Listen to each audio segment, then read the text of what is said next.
Coming up on This Week in Computer Hardware, AMD's R9 Fury Nano X2 and AMD's 6 small form factor PC, Xbox One Elite, Apple Watch 2, and a solid $200 Android phone. It's all coming up next on TWiCH. Netcasts you love. From people you trust. This is TWiCH. Bandwidth for TWiCH is provided by CashFly at CACHEFLY.com.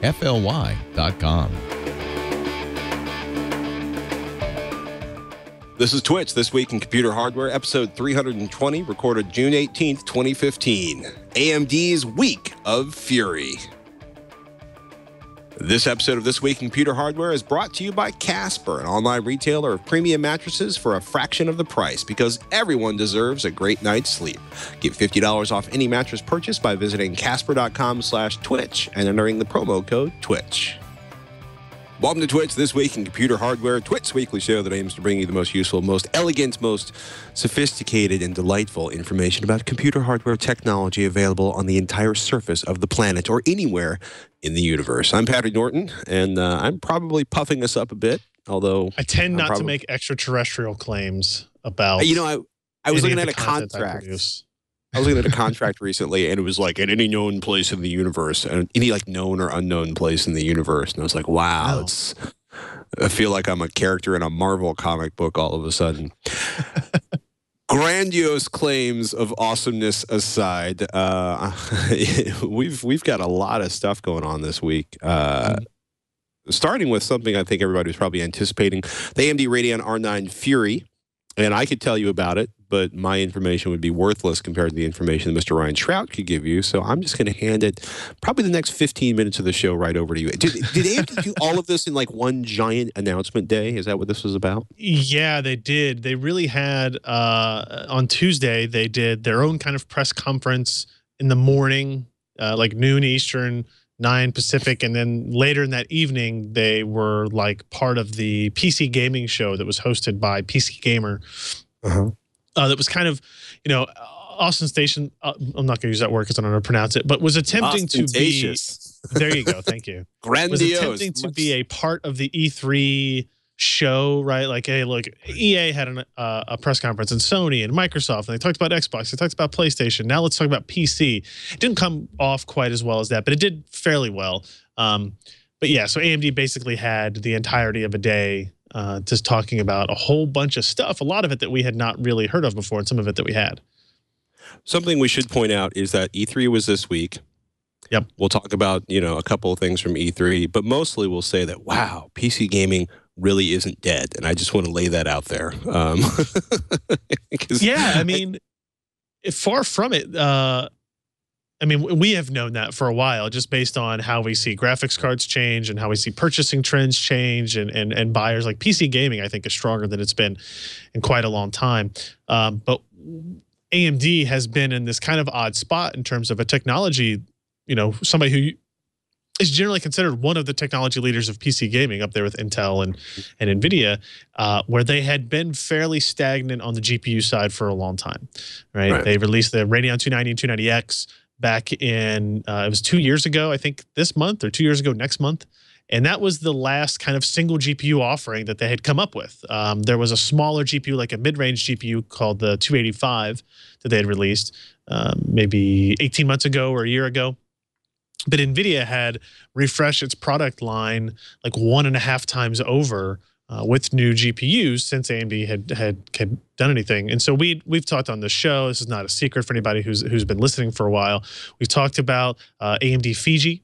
We talked about HBM, high bandwidth memory, and we talked about what we assumed would be called the Fury and the Fury X. And ta-da! They actually officially kind of came out and announced the Fury and the Fury X. Now, they also announced, I will point out, we don't have like a specific story on it or anything to point to, but they also announced the R9 300 series, 390X, 390, 380, 370. For all intents and purposes, those are refreshed GPUs that are going to appear to be rebrands to most people. They are a little bit faster, and we'll talk about those more next week because I have some actual hardware in for testing on those. But they seem to be doing a little bit more than just rebrands on that in terms of the performance, but we'll see. But I mean, easily the most exciting thing was Fury and Fury X, and this is, I mean, it is go ahead. I'm laughing because there's the AMD Fury X, which is like 4,096 stream processors, 8.6 teraflops of compute capability, 8.9 billion transistors, is $649. It drops like near the end of this month. And then there's the AMD Fury, which is, we don't know how many stream processors, we don't know the compute capability, we don't know the transistor count, but it will be $100 less than the AMD Fury X. And I'm like, is it the bin sorts that don't live up to the AMD Fury X? Is it a discrete part? Is it, you know? So it's interesting. It will be based on the same GPU, but we don't know like what the differences are going to be yet. And what's curious is, so the Fury X is this. If you scroll down a little bit more, you get this very well designed, very pretty, water cooled. It's small form factor ish because it's a short PCB design. It has a very high build quality. It looks nice when you feel it and touch it. Ken was there and he got to see it. It looks like a high end device. But the thing is, with the Fury X, all of AMD's partners get no control over that. It will be, this is the cooler that gets used. This is the board you use. There's no differentiation between any board partners. So the Fury, the non-X, is kind of going the other way a little bit. It will be air cooled. Right. It will be able to be customized by the add-in card vendors, right? It'll be lower performance, obviously, considering that it's $100 less expensive, but it may not be by much. Maybe they're going to justify the extra $100 mostly from the added cooler and kind of the fit and finish of the Fury X. That you see there. I mean, it's a price point that it needs to be at. It'll be $650, the exact same price as NVIDIA's GeForce GTX 980 Ti. We don't know how they compare performance-wise yet, but all indications are that they are very close, with maybe the Fury X a little bit faster. But there's just some other things about the design, right? So it uses HBM. It uses this high bandwidth memory. Now, at the end of the day, for frame rates in The Witcher 3 or GTA 5, nobody cares what the memory technology is that gets you to that performance.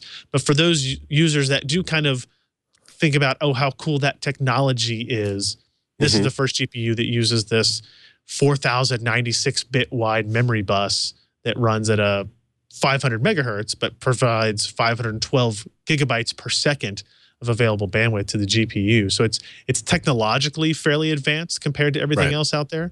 And it just looks good. So they have advantage, even if we don't just, if we look at performance as a tie with what NVIDIA has out there, there are advantages to what Fury X, I think, will offer to the consumer in terms of it's shorter. You've got this water cooler that could, fundamentally, it does make it more complicated to install in a system, because now you have to install a card and you have to mount a self-contained water block.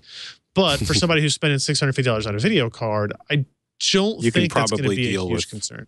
Yeah, like 4 extra screws and a couple of pieces of plumbing. I mean, so it adds an extra 3 minutes, unless you have a particularly vicious case design. I mean, I look at this, let's talk about, stream processors versus CUDA cores, because I look at that number of stream processors and I think like, Titan,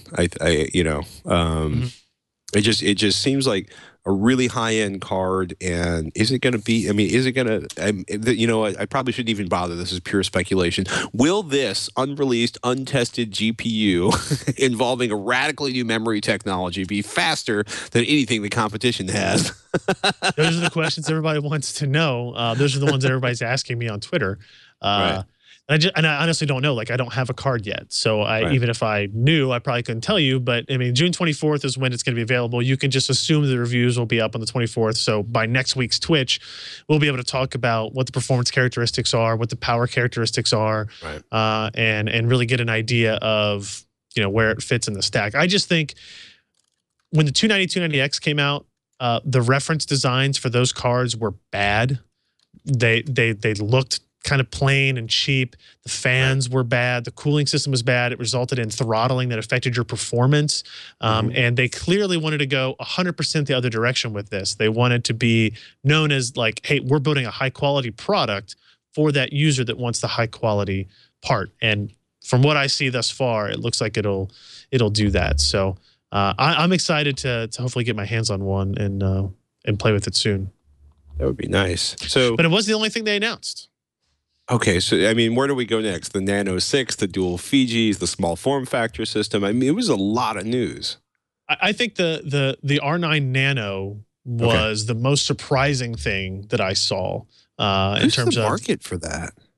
So we've talked about on the show some vendors that make these mini ITX branded cards. Right, so it's like a GTX 960 Ti or 960 Mini ITX or a 670 Mini ITX, and the idea is to get the PCB as short as possible with a single fan, so that you can install this in a small form factor machine, maybe a home theater PC, something like that, where the small size is just beneficial. The R9 Nano is supposedly bringing a Fiji GPU, again, of undetermined performance, right? It will be cut down off of the primary. You know, obviously, if the Fury X uses a 500-watt water cooler, this very short fan, single fan R9 Nano is not going to use the whole performance of a Fiji GPU, but they're claiming better performance, quote, significantly more performance than the R9 290X on a 6-inch PCB. And 2 times the performance per watt of the R9 290X. We're tired of you yelling at us for how much power our parts consume. I mean, that was here's pretty a much ratio. What they said. Yeah, they pretty much were like, look, they laid out at the beginning of their press conferences, we needed to improve our performance efficiency on GPUs, and here's how we're going to do it. Now the problem is the R9 Fury X, the R9 Nano, are great cards that show that off, but they still have this whole 300 series of cards that is based on existing GPUs that don't change the power efficiency story at all. So they can make that argument as much as they want on the high end, but until that technology and change starts to trickle down into the mid-range and lower end stuff, it's still going to be a difficult battle they'll have to fight. But I mean, if you look at the picture of the Nano, like it's a really cool looking card. No idea on pricing. Available later this summer. A 8-pin power connector is all it's going to require. Yeah, that looks. I mean, as somebody who likes smaller PCs, yeah, you know, obviously in many ways I'm the target market for it. But I got to say the packaging is pretty impressive. At least in the gauzy, fuzzy picture, and you know the way the little board looks like when it's 30 yards from the nearest camera being held, you know, in somebody's hand way up at the distance. I really think this card, if it's priced right, could be very successful. You know, if they price it kind of below the Fury non-X card and kind of start to come down into where the 980 is today and that stuff, I think it will be, you know, a compelling option, even for people that have like full-size PCs that don't want to deal with water cooling or something like that, and can get a better card. But this shows one of the advantages of what HBM offers. Right, the whole idea of stacking the memory on an interposer on a chip as opposed to having to use, you know, like the R9 390 I'm looking at now today has 16 512 megabyte DRAMs on it. So finding space for all that is complicated. So the R9 Nano kind of is, again, taking advantage of that form factor difference. So. Speaking of different form factors, the AMD Fury X2 Dual-Fiji GPU card was also shown at the PC Gaming Show, which is, I mean, the thing looks huge. It's they show the card. If you scroll down a little bit, you'll see the raw card. And if I'm not mistaken, it's basically, you know, two. I mean, it's essentially it's 2 R9 Furies on one board. Yep. I mean, are they acting as one or 2? They're running in Crossfire. You can see between those 2 chips, there's a little there's a silver a heat spreader that's on a PLX chip. That's a PCI Express bridge chip. So it's using the same technology essentially that the previous, like the R9 295X2 used. But that's actually a fairly short card in the grand scheme of things. It probably looks around the same of like a 980 Ti that you would see today, maybe even a little bit smaller. And it's only using 2 8-pin power connectors, which is nice as well. That picture that they're showing now was interesting. This was actually leaked to me a couple of days before the announcement. And I didn't post it until the announcement because I wasn't 100% sure what I was seeing. But that is the same dual GPU card. And apparently this is how they test the cards, you know, to funny. make sure that they can get there. And those are like full-size CPU heat sinks on top of the GPUs. And then if you look at those kind of black fins between the two GPUs, that's all for power delivery testing or power delivery heat spreader, right? So pretty beefy parts there. And there's, again, this is a benefit of the small package that HBM offers. And it's only using two 8-pin connectors, which in theory takes you to 375 watts TDP. Now, that being said, the R9 295X2, which was the dual Hawaii card, used two 8-pin power connectors, and it drew well over 375 watts. It just kind of broke PCI Express spec in order to do it, which was fine because they were very upfront about it. But maybe in this instance, they won't have to do that if the efficiency of Fiji is kind of as good as they keep saying it will be. But that's like, they say that will be in the fall sometime. Right. And I you know, my takeaway from this whole thing, these are all high-end cards. These are all $500 and above GPUs that they're talking about. And it's exciting because AMD is back in a space they haven't been in for a while. The Radeon R9 290X has been $350 or less for months and months and months. They're only their highest end single GPU product. And even the 295X2 was down to selling for $630 or something, I believe, before last week. So AMD needs this. They seem to have delivered. Obviously, we need to do reviews and get our hands on it. But it looks pretty good so far. Speaking of pretty good, or probably more likely something that half the audience is going to love and half the audience is going to hate, the Quantum PC. There's something else they showed off at, well, the AMD showed off this week. Liquid-cooled, small form factor PC. And it's kind of crazy because it took me about 10 minutes of looking at this article before I finally realized, if you scroll that picture up a little bit, there is a bottom half and a top half connected by a little red glowing column. And if you scroll down a little bit more, you can see all of the air they allow to get sucked in through that little columny space. It's actually a way for air to enter the system. So, you know, the video on the PC Per webpage says it's NASRock's Z970E ITX AC motherboard that's been modified. So it's an Intel Haswell processor with two Fiji-based GPUs in that tiny little box. No rear I/O connectors except for USB 3.0 and an Ethernet jack. The 8-pin CPU power connector apparently is gone just to make everything fit. Pretty sure that's a big old external power supply brick.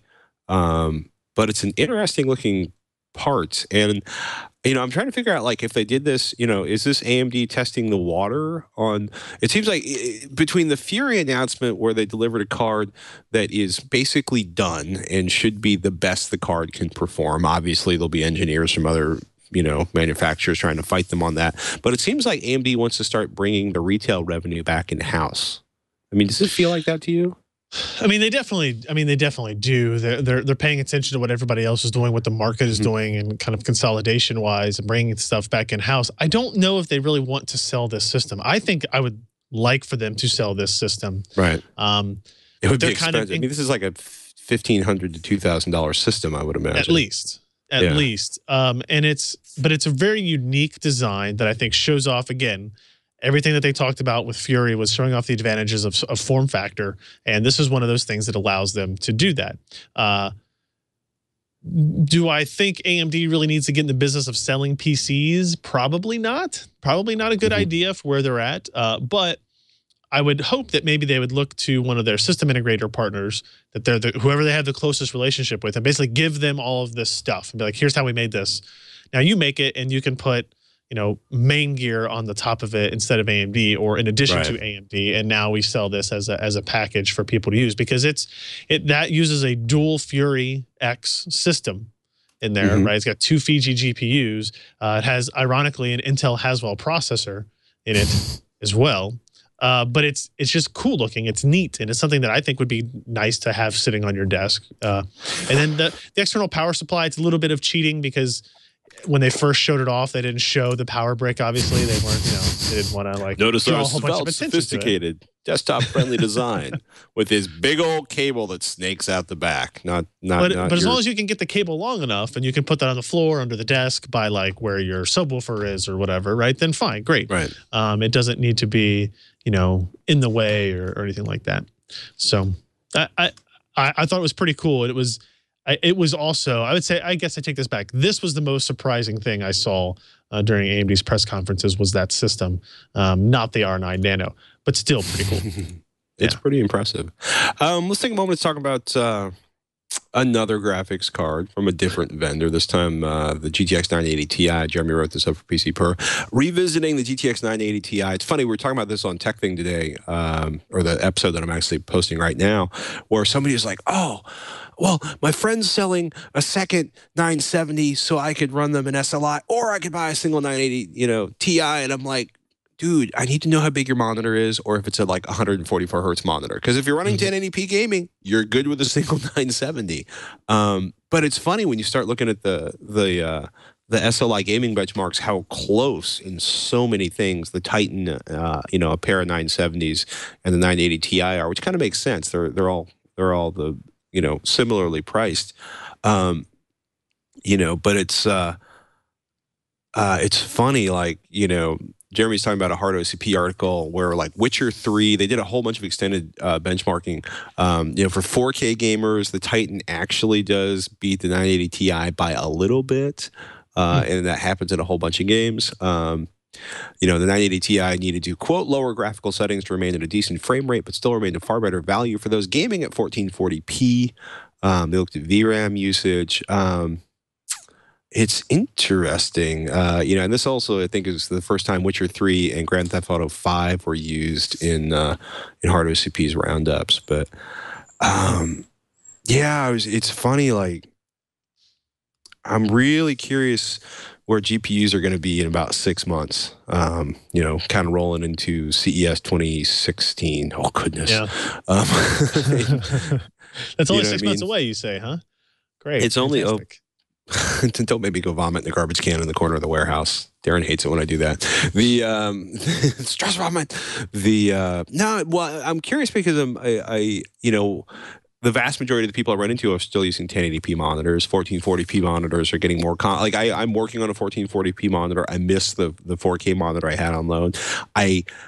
I'm getting really frustrated now by working on my laptop because I'm so used to the screen real estate on the larger monitor. But I'm kind of curious how long it's going to take before 4K gaming becomes a primary focus of, a larger presence in the gaming community.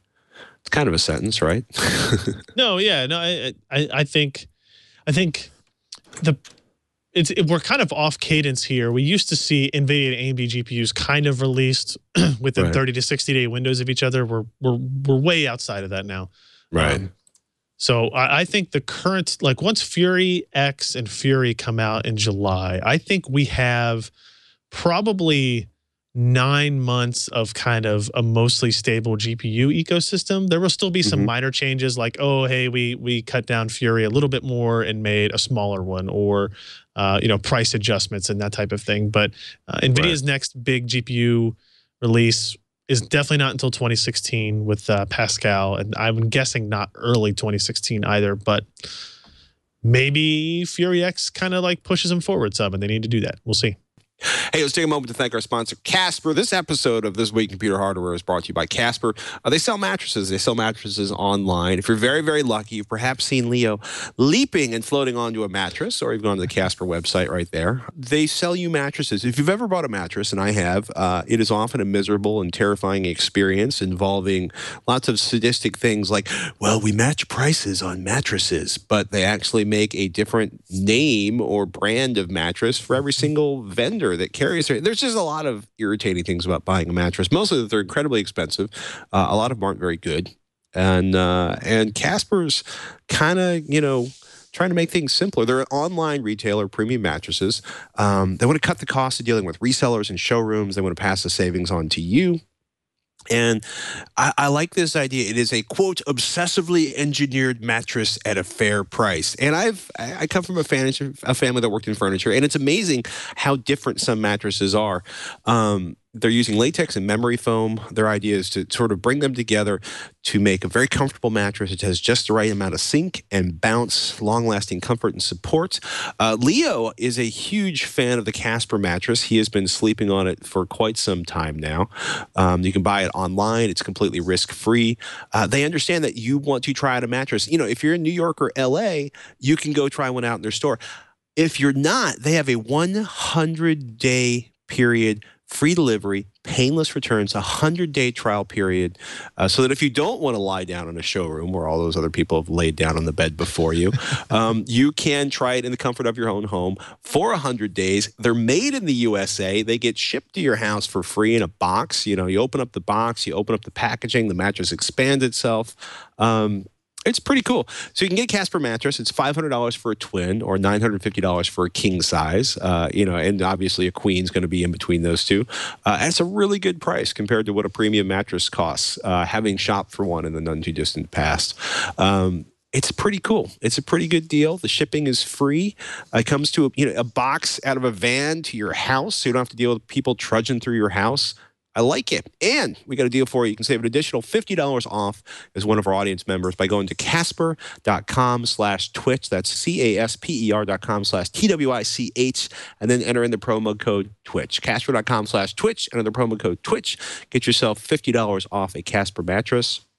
And get yourself 100 days to try it and see if you like it. It's a pretty good deal. I love the fact, American-made mattress, decent price, free delivery. Check it out, people. Casper.com/Twitch. Thank you. Thank you, Casper. I need a new mattress for the Airstream. That's tempting. I keep, every time we run one of these ads, it's like, I need to do that because I do, because my wife complains about our mattress all the time. This actually makes the most sense. I should probably just do that. We bought, I researched, I checked, I talked to some people, that I still knew from the family. I got like the mattress that was considered the deal. And it just fell apart. And it cost a lot more than that. I think the idea of being able to sleep on it for 100 days, it's pretty impressive. I'll tell you, I bought one, and I love it's best decision I've made. It's so comfortable. You're not married, are you? Because if you were married, you would never say that was the best decision I ever made. Everyone knows once you're married, there's only one best decision you ever made. Right, exactly. A decision I didn't entirely understand coming out of E3 is the Xbox One Elite controller for Windows 10. Although I love the fact that the Xbox One's going to be able to play older Xbox games. Shannon bouncing off the ceiling on Tech Thing this week. She's so excited about that because now she can get rid of her Xbox and still play her Xbox games. So I'm just going to get the price out of here first because game controllers aren't expensive enough. This one is $150. Yeah. That seems a little pricey to me, but it's pretty expensive for an Xbox controller. I'm not gonna lie. Yeah, well, you pointed out you could buy like 3 Steam controllers or like what, a Roku and a half, 2.5 Apple TVs, a really nice Harmony. Look at the controller, system. Patrick. Look at the controller. Yeah, it's all the nice. buttons and the customizable stuff. Like it's got paddles where your pinky goes on the controller now. I was laughing because you can adjust it and modify it. I'm like, what? You're going to adjust the swing weight on your remote controller? This is 220 gram swing weight on this remote control is just unusable. I tease, right? But it's interesting. So you can 2 switches on the back of the controller allow the range of trigger motion to be limited on the fly. This is for stuff like Grand Theft Auto, so you can control throttle and brake easier.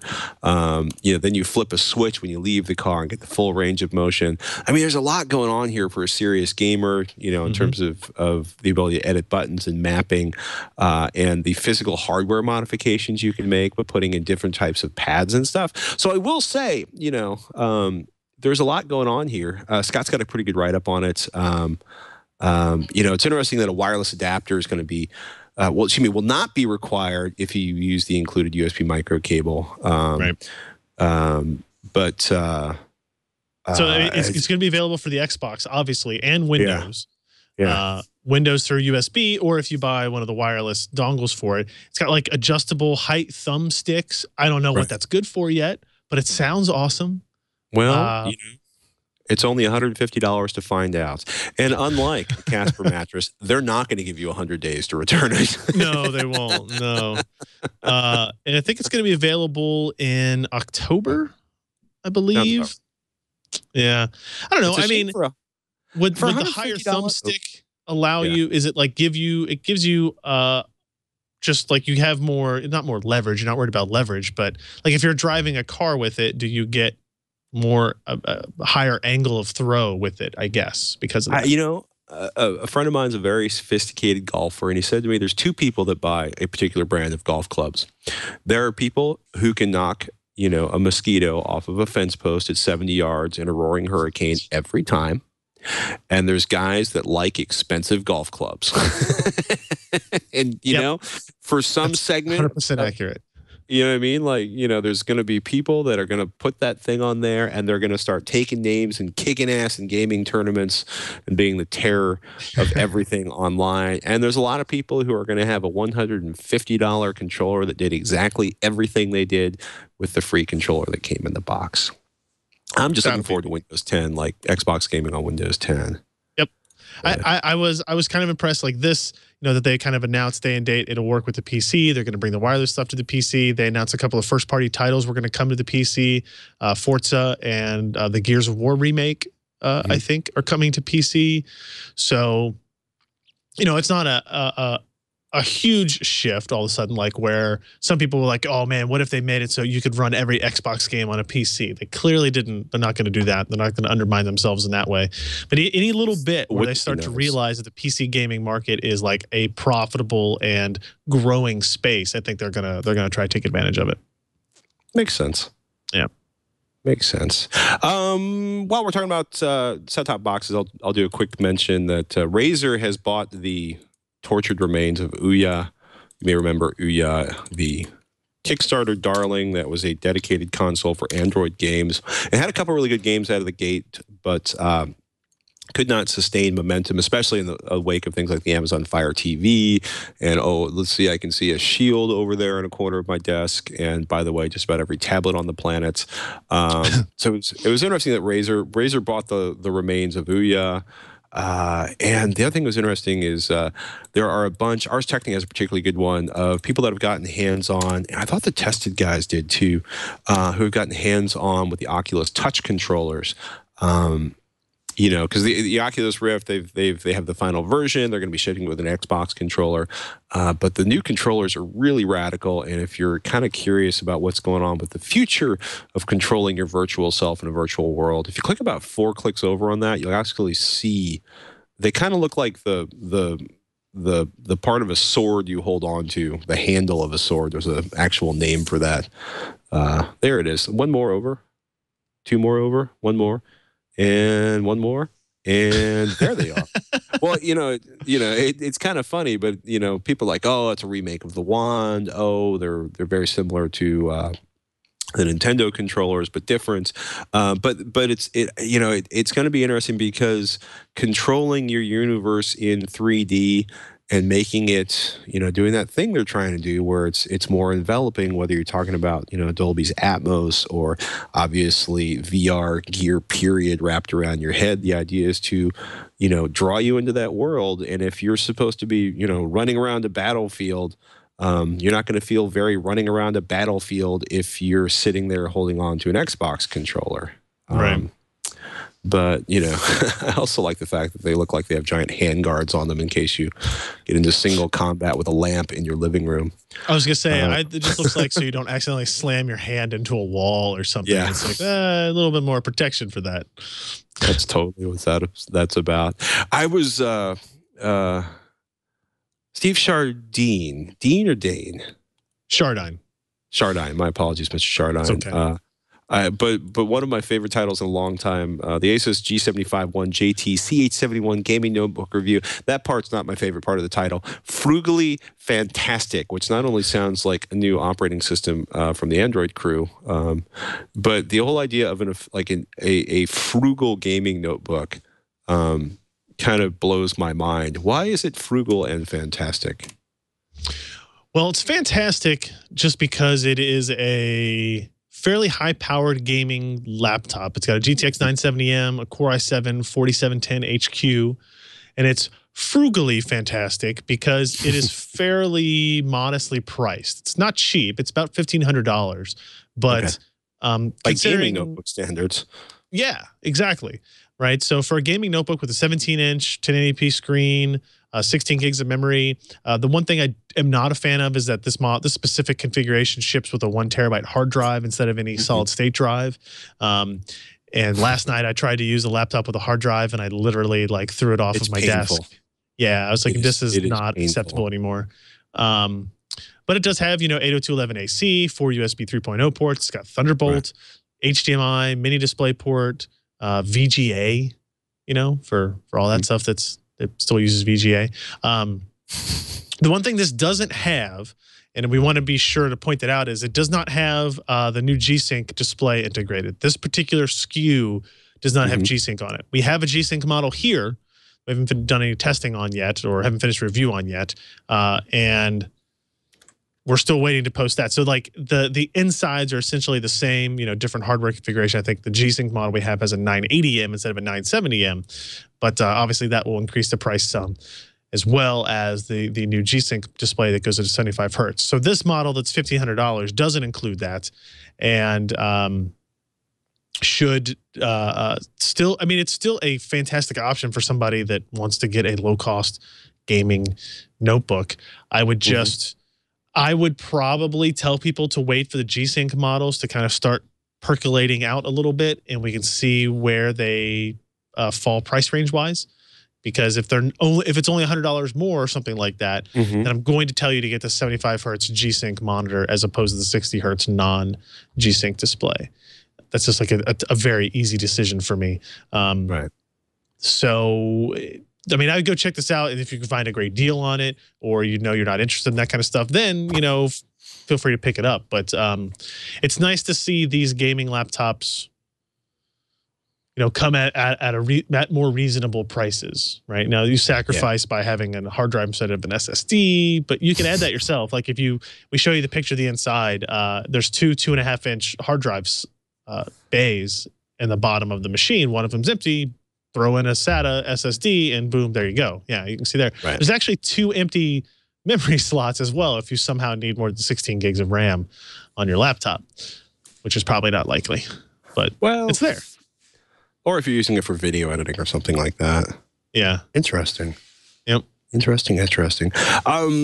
We try to avoid a lot of the worst of the rumor and the speculation, but this one was so vicious I couldn't say no. 905 Mac says a mere 2 months after the initial launch of the Apple Watch, I'm quoting here, and only a day following the device's debut at Apple stores, sources have revealed Apple's considerations for the 2016 release of a second-generation model. So, if you just bought one, don't panic. This one's at least a year out, assuming it's not just the worst of the rumors. But they're claiming that it's going to get a video camera, a new wireless system for greater iPhone independence, and new premium-priced models. Interestingly, it will feature similar battery life to its predecessor, because Apple seems to be thrilled that the new version of the OS is giving them a little bit better runtime. So I thought that was kind of highly amusing, at least highly amusing to me, especially given a Reuters article. Not that we quote Reuters a lot, but I was laughing, at the profit margins on the watch band. So exclusive Apple Minds big profits from watch band. They're claiming that 20% or 1 in 5 Apple Watch buyers are buying at least one spare band. And Slice Intelligence is claiming that the $49 entry-level bands cost about $2.05 to make, at least for the 38-millimeter version. The larger one may cost several cents more to make. Quote, the estimates do not include expenses such as packaging and shipping and may not capture the full cost of the material Apple uses to make the band.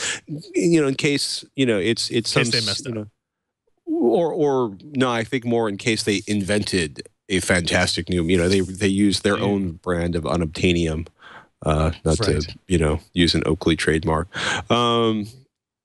Yeah, I thought you know, I thought that was kind of fascinating. The margins are so huge, and the margins on the watches are huge because it's all the same watch, whether you're paying $350 or $10,000 or whatever ridiculous number they have. But apparently, they're going to have some new $1,000 models too for that mid range. And given that a friend of mine was invited by a friend of his to go to a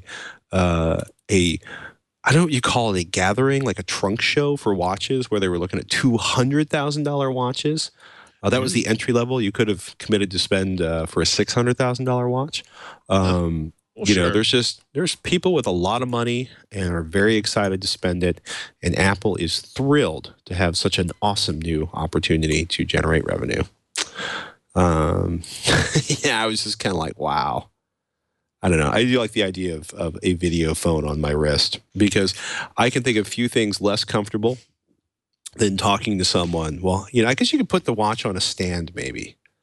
Maybe that's it. Or I could strap the watch around my rear view mirror, and then that could be pointing at me at the car, and I could talk really loud, and I wouldn't be able to hear them because the speaker is so soft on the Apple Watch. And I'd lose my heartbeat, and I wouldn't be able to send them a heartbeat. Oh, no. Okay, I guess I'll have to. Well, I guess if I was sitting on, you know, in any case, I like the Apple Watch so much that I want to be able to do more useful things with it. It's fair because it's a nice piece of hardware. It would help also if it didn't have the giant wrists of doom. But another thing we want to go. One last thing before we go, because you have a hard out and serious things to do this afternoon. Asus Zenfone 2. We reviewed it on TechThing a couple weeks ago. Sebastian reviewed it for PC Per.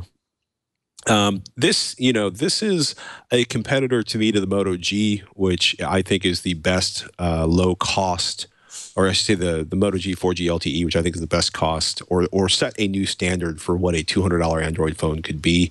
The Zenfone 2 sells for $199 or $299, has a gorgeous 5.5-inch screen. Not as gorgeous as a $600 smartphone, but pretty freaking good for the price points. It is unlocked by nature. You know, it's I think I don't. Well, I thought say it was unlocked by Asus. I don't know if nature really had anything to do with it. But game set and match to the man in Kentucky. You know, like the Moto G, I think it's the Moto G is a big step up from the Moto E, which is a pretty impressive phone for $150. This is a gigantic, huge step up from the Moto E and all the other $100 phones. So that 5.5-inch LPS LCD screen, 1920 by 1080, which is very similar to the iPhone 6 Plus or the One Plus One. You know, and their goal was to make it, you know, for it to be an awesome smartphone, not just an awesome budget smartphone. And the really interesting thing is that it's using the Intel Atom Z3560 quad-core part. And I'm just going to cut to the chase, like Power VR graphics, 2 gigs of memory on the 16-gigabyte version of the phone, 4 gigabytes of memory on the 64-gigabyte version of the phone, micro SD card slots, 13-megapixel rear-facing camera. This is a good job. 5-megapixel front-facing camera, 802.11 ABC, no, ABG and AC, dual band, Bluetooth 4.0. It's got a really complete set of specs. It is USB 2.0, which the older I get, the more frustrated I get that phones aren't going to USB 3.0 because I'm going to die sooner rather than later. 3,000 milliwatt amp hour battery, and I'm starting to be really frustrated with phones going for thin with 3K battery, or excuse me, 3,000 milliamp hour batteries rather than say a slightly thicker phone and giving it radically increased storage for battery. It's a nice phone. Battery really life is. could be better. Yeah, battery life is kind of it's not horrible. It's on par with the Nexus 6, which it just means it's not great. It's just kind of average. But when I first got my hands on it, I was just kind of impressed with how it felt and how it worked. The software is fine, right? It's not native Android, which I would like to see maybe as well. But it's still pretty neat. And it works well. It has a couple of other little ASUS specific applications that work well. Like I don't know if you guys tried out the low light function of the camera. Yeah. Pretty sweet, right? Yeah. Is it perfect for everybody in every situation? No, but it's a neat little add-on that they do that not everybody else really takes advantage of. I could see if this phone had a different brand attached to it, I think it would sell tremendously. And Asus is doing themselves a huge favor by making this kind of their first foray into the North American phone market. And same thing with Intel, right? It's kind of an entryway for both of those companies into this market. So I would like to see them take off, because I also want the idea of $199 and $299 unlocked phones to kind of become a normal thing, as opposed to $650 2-year contract phones. Well, that's what I mean. That was what was so crazy for me. My phone was trashed. I didn't want to buy an iPhone. I wanted the iPhone, the iPhone, 5 camera, but I knew the iPhone 6 was coming. So I was like, okay, you know what? I'm buying and all of a sudden the 4G LTE version of the Moto G came out, and I was amazed at what I got for the money. It's funny because, I think the CNET gave the Moto G like 3 stars. They weren't, it was the original one because it didn't have LTE. They kind of hammered it on that one. But by the time the 4G LTE version came out, I was blown away with what I got for $200, right up to the camera. And the camera was atrocious. And now I look for, essentially the same price I paid for that phone that the Zenfone 2 is giving a radically, it's a great camera for it's an amazing camera for a $200 Android phone. And the Intel processor works. I'd like to see more battery life, but I'm starting to feel that way about every mobile device in my life. It's funny, like the Sebastian did the Wi-Fi browsing test. Galaxy Note 4 is looking at like 9 hours, and Nexus 6 though is on that test is 6.5 hours or 6.47 hours, and the Zenfone 2 is only like 6.4 hours. So it's a pretty vicious battery test. Yeah. It is. There's Intel has its own, charging system, or I guess Asus put a charger in there that'll charge it similar to like the Quick Charge 2.0, where it went from 0 to 100% in 2 hours. So I'm kind of curious how it's going to impact longevity on battery life, because usually the faster you charge a battery, that means more electricity you have to stuff into the battery, and you shorten the battery life a little bit in that process. But yeah, $200 for this phone is amazing. And if you can pony up the extra $100 for the 64 gigabyte phone, I think you'll be a lot happier long run, especially if you like to take lots and lots of photographs and or store lots and lots of media. Mostly because like all that extra memory down on the core is pretty awesome.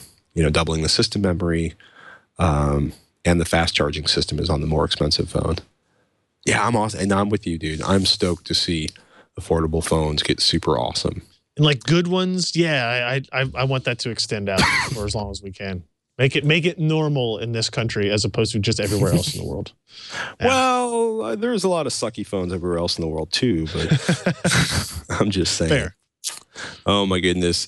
Hey, with that, you can find Mr. Ryan Shrout at Ryan Shrout on Twitter or at PCPer.com, the most awesome hardware review site in the history of the planet ever and in the future and the rest of the universe, because it's Hyperbole Day in Patrick Land. You can find me at techthing.com. I don't know if I've been out. I apologize for being out for the last couple of weeks. There was a family trip and some other stuff, but we got Windows 10 running on a Raspberry Pi. So go to techthing.com or youtube.com/techthing to check that out, or catch up with me at Patrick Norton on the Twitters. And with that bright and shining thought, ladies and gentlemen, I'm Patrick Norton. I'm Ryan Shrout. We'll see you next week on Twitch.